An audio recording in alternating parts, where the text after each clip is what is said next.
वक्फ board पर नए कानून के खिलाफ सुप्रीम कोर्ट में मंगलवार को सीजेआई की बेंच ने सुनवाई की। नए वक्फ कानून को रद्द करने के लिए सीनियर एडवोकेट कपिल सिब्बल, अभिषेक मनु सिंघवी और राजीव धवन ने अपनी दलीलें रखी। बहस के दौरान बाबरी मस्जिद से लेकर औरंगाबाद में वक्फ संपत्तियों से जुड़े तमाम विवाद तक का जिक्र हुआ। Supreme court, CJI, B R. Gavai और न्यायमूर्ति ऑगस्टीन जॉर्ज मसीह इस मामले की सुनवाई कर रहे हैं। सर्वोच्च न्यायालय में चल रही सुनवाई में मुस्लिम पक्ष के वकील कपिल सिब्बल, अभिषेक मनु सिंघवी, राजीव धवन ने क्या दलीलें दी और उस पर सरकार और सीजेआई ने क्या कहा, इस सारी बहस से जुड़ी हर बड़ी बात आपको सिलसिलेवार तरीके से बताते हैं। सुप्रीम कोर्ट में नए वक्फ कानून को लेकर जब बहस शुरू हुई तो सरकार की ओर से पेश हुए सॉलिसिटर जनरल तुषार मेहता ने 3 पॉइंट्स को लेकर साफ तौर पर अपील की। वो बोले, वक्फ अधिनियम की वैधता को चुनौती देने वाली याचिकाओं पर अंतरिम आदेश पारित करने के लिए सुनवाई को 3 चिन्हित मुद्दों तक सीमित रखा जाए। इन मुद्दों में अदालत द्वारा वक्फ बाय यूजर या वक्फ बाय डीड घोषित संपत्तियों को गैर अधिसूचित करने का अधिकार भी शामिल है। सरकार की ओर से सिर्फ 3 बिंदुओं तक सीमित रहने वाली बात पर वक्फ कानून का विरोध कर रहे सीनियर एडवोकेट कपिल सिब्बल बोले, मामला सिर्फ 3 मुद्दों तक सीमित नहीं है, बल्कि पूरे वक्फ सिस्टम पर कब्जे से जुड़ा है। वक्फ संपत्तियां समुदाय और चैरिटी से चलती हैं और अतिक्रमण से उनकी प्रकृति बदल जाती है। प्रावधान 3 में प्रैक्टिसिंग मुस्लिम होने का प्रमाण मांगना अनुच्छेद 15 का उल्लंघन है। हम तो सभी मुद्दों पर दलील रखेंगे। कपिल सिब्बल ने यह भी कहा कि तत्कालीन सीजेआई ने कहा था कि हम मामले की सुनवाई में देखेंगे कि अंतरिम राहत क्या दी जानी चाहिए। अब हम 3 मुद्दों तक सीमित नहीं रह सकते। इसके बाद सीनियर एडवोकेट कपिल सिब्बल ने करोड़ों रुपए के चंदे की दलील देते हुए कहा, मंदिरों की तरह मस्जिदों में 2000-3000 करोड़ चंदे में नहीं आते। यही वक्फ बाय यूजर है। बाबरी मस्जिद भी ऐसी ही थी। 1923 से लेकर 1954 तक अलग अलग प्रावधान हुए, लेकिन बुनियादी सिद्धांत यही रहे।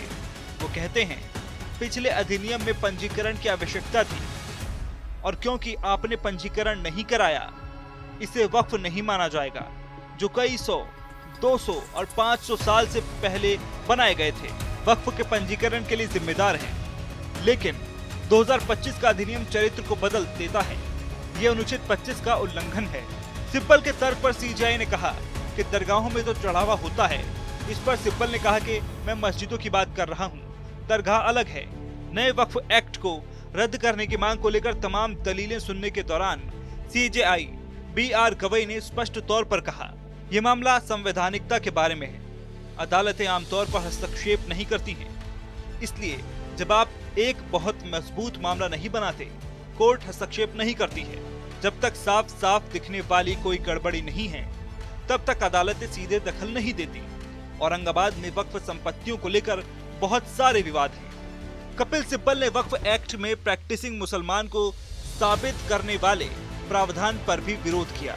उन्होंने अदालत से कहा, मैं सरकार को क्या दिखाऊं कि मैं एक मुसलमान हूं? इसका फैसला कौन करेगा और मैं 5 साल तक क्यों इंतजार करूं? यह अनुच्छेद 14, 25 और 26 का उल्लंघन है। अब वक्फ बाय यूजर को हटा दिया गया है, इसे कभी नहीं हटाया जा सकता। ये ईश्वर को समर्पित है, ये कभी खत्म नहीं हो सकता। अब ये सुनिश्चित कर रहे हैं कि केवल वही वक्फ बाय यूजर बचेगा जो रजिस्टर्ड है, जबकि एक बार वक्फ हो गया तो हमेशा के लिए हो गया। वक्फ एक्ट में डीएम द्वारा जांच के मामले का भी कपिल सिब्बल ने विरोध किया। उन्होंने इसे मुसलमानों के साथ मनमानी करने वाली और एक लंबी गैर जरूरी प्रक्रिया करार दिया। सिब्बल ने दलील दी, सरकार वक्फ में आर्थिक मदद नहीं दे सकती। अब कलेक्टर जांच करेगा। जांच की कोई समय सीमा नहीं है। जब तक जांच रिपोर्ट नहीं आएगी, तब तक संपत्ति वक्फ नहीं मानी जाएगी। सिब्बल की इस दलील पर सीजेआई, बी.आर. गवई ने कहा कि खजुराहो में एक मंदिर पुरातत्व विभाग के संरक्षण में है, फिर भी लोग वहां जाकर पूजा और प्रार्थना कर सकते हैं। जवाब में सिब्बल ने कहा कि नया कानून कहता है कि अगर कोई संपत्ति एएसआई संरक्षित है तो ये वक्फ नहीं हो सकती। नए वक्फ एक्ट में गैर मुस्लिमों को शामिल करने पर भी सिब्बल की दलीलों पर सीजेआई ने कई अहम सवाल पूछे। सीजेआई, बोर्ड में गैर मुस्लिमों को शामिल करने पर बहुमत कैसे हुआ? कपिल सिब्बल, संसद के सदस्यों और न्यायाधीशों को भी मुस्लिम होना चाहिए। अब मुसलमानों का कोई संदर्भ नहीं है। कुल 7 मुस्लिम और 12 गैर मुस्लिम हैं। प्रशासन को अपने हाथ में ले लिया गया है। सीजेआई, पिछले कानून और इसमें एकमात्र अंतर यह है कि 2 पदेन और 2 अन्य हो सकते हैं। कपिल सिब्बल, नहीं, सांसदों को ये कहने की जरूरत नहीं है कि वे मुसलमान होंगे। यदि न्यायालय जो कह रहा है वो सही है, इसमें 4 लोग गैर मुस्लिम हो सकते हैं, तो ये पहले की व्यवस्था से अलग है जहां सभी का मुसलमान होना आवश्यक था। सीजेआई, आपका तर्क मुख्य रूप से ये था कि बोर्ड या परिषद में बहुसंख्यक गैर मुस्लिम होंगे। सिब्बल, हो सकता है, ये तो अभी भी सच है। सीजेआई, अगर ये कहा जाए तो कम से कम आपकी दलील सही होगी। हम इसकी व्याख्या इस तरह कर सकते हैं कि पदेन के अलावा 2 और भी गैर मुस्लिम सदस्य हो सकते हैं।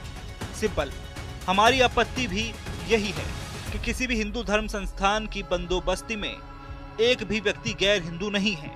यदि आप अन्य धार्मिक समुदाय को विशेषाधिकार दे रहे हैं तो यहाँ क्यों नहीं? सुप्रीम कोर्ट, संसद में वोटिंग से पहले क्या इस पर चर्चा नहीं हुई? सिब्बल, जब अंतिम विधेयक पारित हुआ तो उन्होंने संशोधन पेश किया। स्पीकर नियमों में संशोधन कर सकते हैं। वोटिंग से ठीक पहले नियमों को सस्पेंड कर दिया जाता है और इसे पेश कर दिया जाता है। ये परेशान करने वाला है। सिब्बल की ये बात सुनकर सॉलिसिटर जनरल तुषार मेहता ने आपत्ति जताई और कोर्ट से कहा कि सिब्बल का बयान रिकॉर्ड पर लिया जाए। कोर्ट ने सिब्बल का बयान रिकॉर्ड पर लिया। वक्फ एक्ट के विरोध में कपिल सिब्बल के साथ सीनियर एडवोकेट अभिषेक मनु सिंघवी ने भी दलीलें दी। उन्होंने इस्लाम के पालन करने के प्रमाण और वक्फ को लेकर अदालत में जाने के अधिकार को लेकर कहा, इस्लाम का पालन करने का प्रमाण मांगना और शब्द उपकरण सरकारी कार्यालयों के अस्पष्ट, मनमाने और अंतहीन चक्कर लगाने के लिए मजबूर करना है। सभी धार्मिक लोग धार्मिक बंदोबस्ती करते हैं। किस धर्म को मानने या पालन करने के लिए दूसरे धर्म से उस धर्म का प्रमाण मांगा जाता है। नए वक्फ एक्ट पर मुस्लिम पक्ष की ओर से सीनियर एडवोकेट सिब्बल और सिंघवी के साथ साथ राजीव धवन ने भी अपनी दलीलें रखी। उन्होंने नए वक्फ एक्ट में बड़े पैमाने पर बदलाव को लेकर सवाल उठाए। धवन ने सुप्रीम कोर्ट से कहा, यह पहली बार है कि धार्मिक अधिनियम के तहत धर्म को पुनः परिभाषित किया गया है।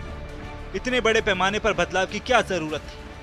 हम एक धर्मनिरपेक्ष राष्ट्र हैं। मेरे एक मुवक्किल सिख हैं। उनका कहना है कि मैं वक्फ में योगदान देना चाहता हूं और मेरा मानना यह है कि ये संपत्ति नहीं छीनी जानी चाहिए। सवाल धर्मनिरपेक्षता की जड़ तक भी जाता है। सुप्रीम कोर्ट ने नए वक्फ एक्ट को लेकर अपना प्राथमिक रुख साफ कर दिया है। कोर्ट का कहना है कि बिना किसी ठोस आधार के किसी भी कानून की संवैधानिकता में दखल नहीं दिया जा सकता। मुस्लिम पक्ष की सुनवाई के बाद अब इस मामले में सरकार अपना पक्ष रखेगी। फिर दोनों पक्षों की दलीलों और बहस के बाद सुप्रीम कोर्ट अपना फैसला सुनाएगा।